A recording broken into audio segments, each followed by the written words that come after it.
Okay, what do you mean by bad? Well, they were just saying like my family members were saying before that the UN is like bad. Don't you guys believe that? The UN. Yeah, like the United Nations.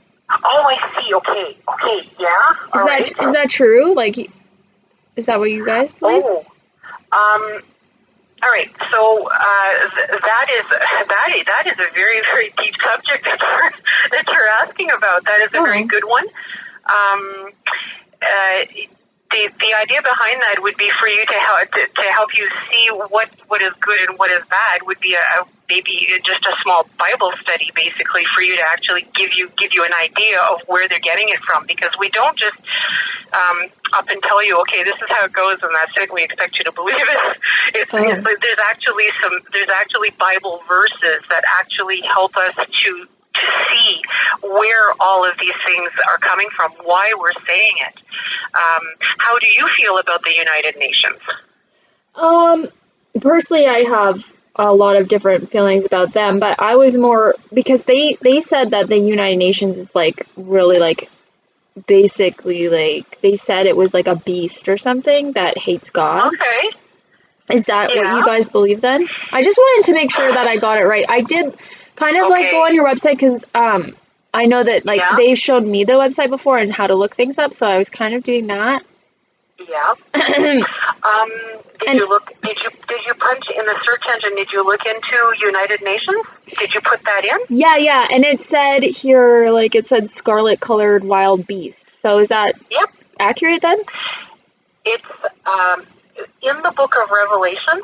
There is actually it's written in symbols, and it was given to the Apostle John. He was about 99 years old when it was given to him, and basically that scarlet-colored beast is a symbol of something that had to do with governments, and it actually is. There's a lot of scripture that supports that it is actually many governments put together that are working together for world peace. So I don't know. Do you think that fits the bill for the United Nations? I personally don't really like the United Nations. So, but you guys, like, I wouldn't agree with many of their objectives, is what I would say. But so if you guys, okay, so if it's like a wild beast, then it's like, would you say like it's like almost like satanic in a way, or? All right. We do know that the wild beast is not something that God would use to represent himself. He's not a wild beast, right? So it has to be something that does not come from him. Okay. So I'm going to say yes to that. Okay. So then straight out. Okay, that makes sense. So then my other question is like when I was reading on your website and stuff, I find that like a lot of the articles like quote the United Nations representatives in like a good in like quoting them as if like in a good light. And like basically saying to take their advice. And so then I'm confused. Like if you think it's from Satan, why would you put it as like something that you should listen to? Okay, so I was just looking at one. If you want an example, like I was looking at one on the website. It said protect yourself from misinformation, which is okay. Protect yourself from misinformation, and then it says that the United Nations warns of dangerous misinformation. And the Secretary General of the United Nations said harmful health advice and snake oil solutions are proliferating, falsehoods are filling the airwaves, wild conspiracy theories are infecting the internet, hatred is going viral, stigmatizing and vilifying people and groups. So they're basically saying that if the United Nations is going to say this is misinformation, yeah, it would be. But if the United Nations is from Satan, wouldn't you want to like question if they say that's misinformation? Wouldn't it be kind of a contradiction there? Like if the United Nations is from Satan and they say that's information, don't listen to them, wouldn't you be listening to Satan? The things from the United Nations are not necessarily what they're quoting. They might be quoting the manner in which it was said. That perhaps, you see, that wild beast is a beast that is prophetically said to be saying things that sound like a lamb, but in fact is like a beast. So what perhaps what they're pointing out to is that although they're saying these things, watch out with what they're actually doing, because look at what they're doing, look at what they're saying, and then look at what they're doing.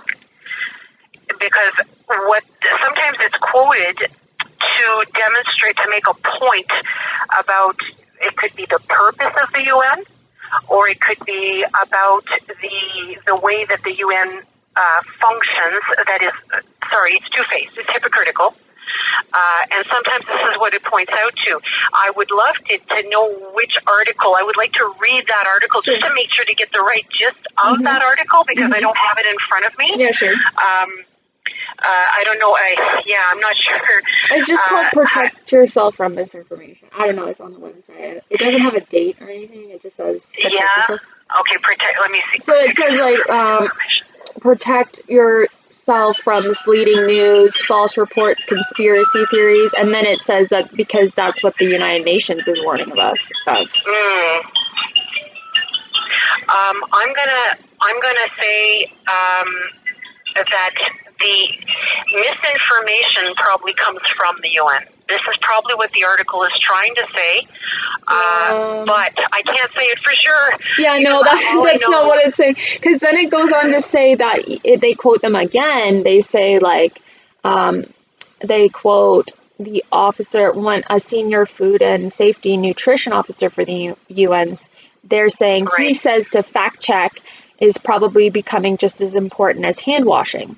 So again, so if you guys are going to say like, oh, like they're satanic, but then you're constantly quoting them in a good light, like I'm just getting confused.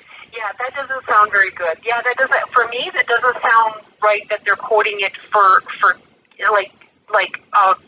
suggesting to follow them kind of thing. Like I said, I'd have to read the actual article to see exactly what was written down to be able to explain to you what that meant. But I'm going to just clear it up for you right now. We're not endorsing at all.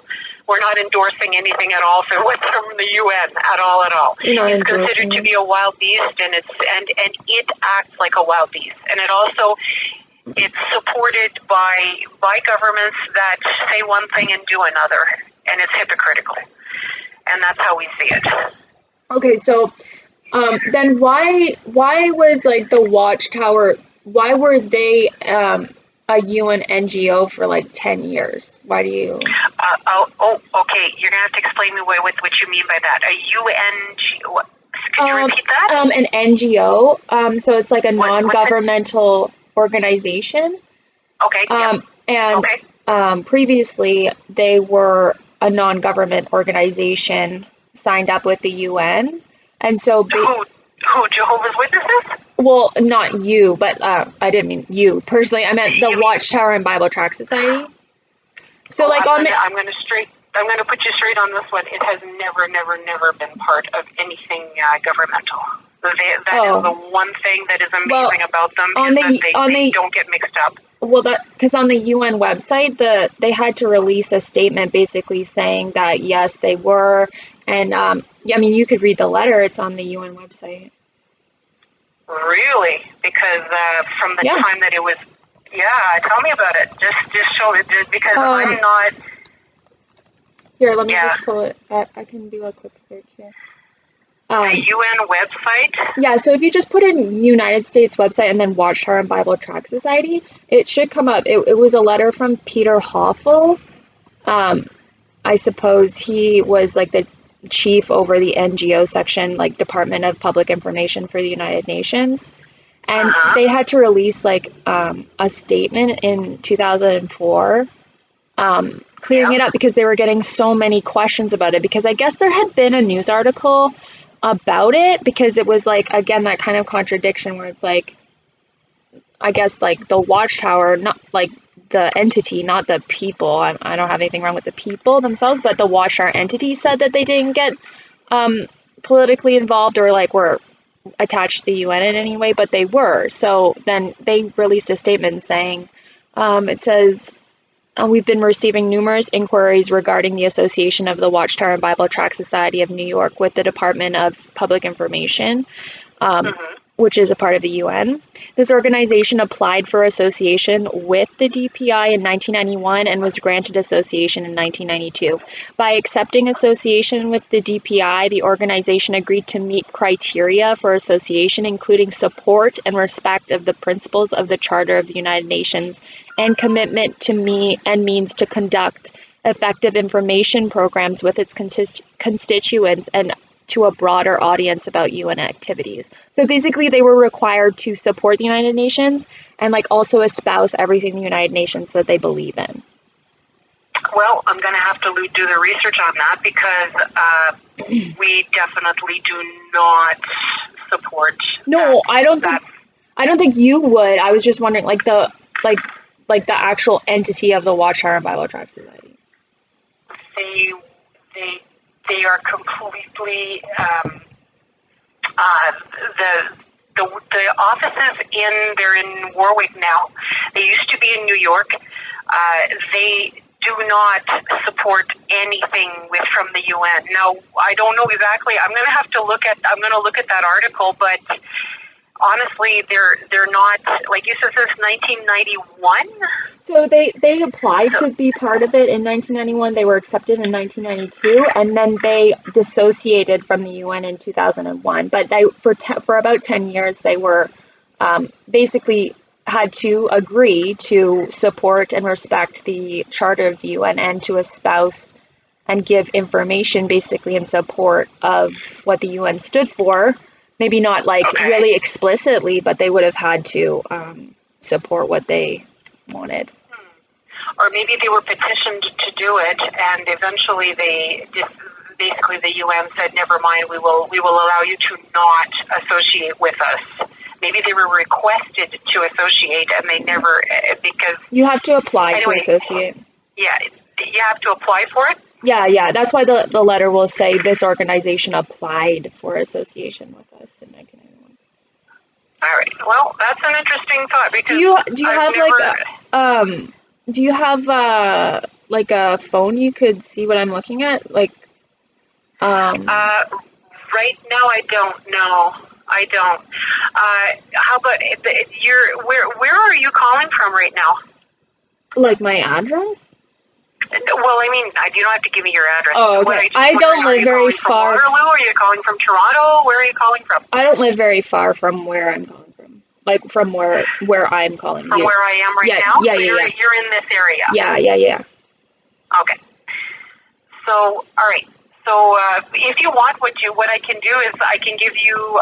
If you want, I can give you my name and number. And if you want to talk about it, we can talk about it after I've done some research. Okay, that's fine. Well, just let me get a pen. I guess to write it down.